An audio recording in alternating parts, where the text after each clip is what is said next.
Into that top story, former President Jacob Zuma's daughter, Duduzile Zuma-Sambudla, is set to appear in the Durban High Court.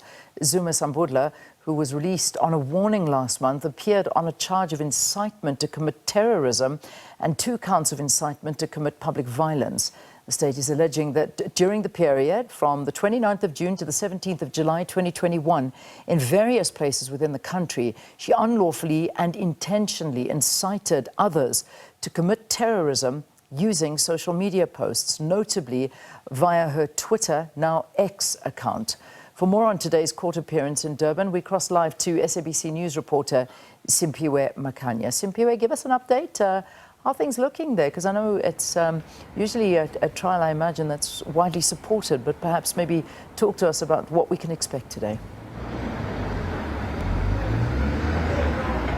Well, Leanne, it's all quiet outside the Durban High Court this morning, as of course we expect former President Jacob Zuma's daughter, Duduzile Zuma-Sambudla, to make her first appearance at the Durban High Court. You recall that when she appeared last month, it was at the Durban Magistrates Court. So today, the matter has been transferred to the Durban High Court. The matter really, Leanne, relates to the July unrest that wreaked havoc in the province of KwaZulu-Natal and Gauteng, where we saw over 300 people losing their lives in terms of the violence that was happening at that time. You'd recall as well that that particular violence, happened immediately after the arrest of former President Jacob Zuma. So last time when the matter was in the Durban Magistrate Court, the lawyers representing the Duduzile Zuma-Sambudla were at pains really to say that they believe that the charges are politically motivated, they are a travesty of justice, and they do not see that perhaps these charges will actually be successful in a court of law, saying that because you'd recall that she was charged, for her social media post at the time where she was using a hashtag "We See You." So the NPA, on the other hand, says it's got a strong case.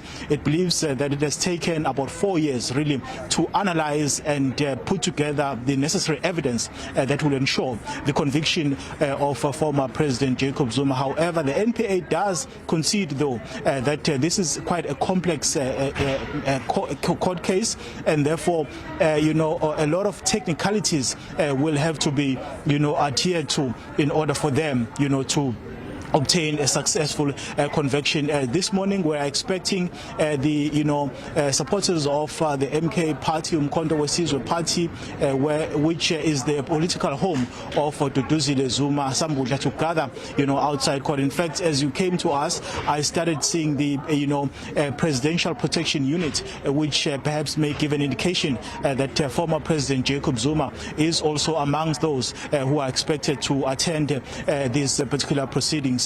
And of course, it's quite an interesting matter, Ellie. And if you look at the time that it has taken for the NPA to officially, charge Ms. Duduzile Zuma-Sambudla for inciting the violence which took place really in July of 2021. Of course, the MK supporters have always maintained that she's innocent. These charges that she's facing are a political witch hunt, which is something that the NPA vehemently, denies. So we are going to now expect to see in terms of the court processes inside where the NPA is in terms of the investigations, and also the technicalities in terms of how many witnesses are going to be brought to give evidence at this particular trial. Recall that when she appeared, she was released on warning, so she remains out on warning, but of course we are expecting her to make her way inside the Durban High Court this morning, Leanne.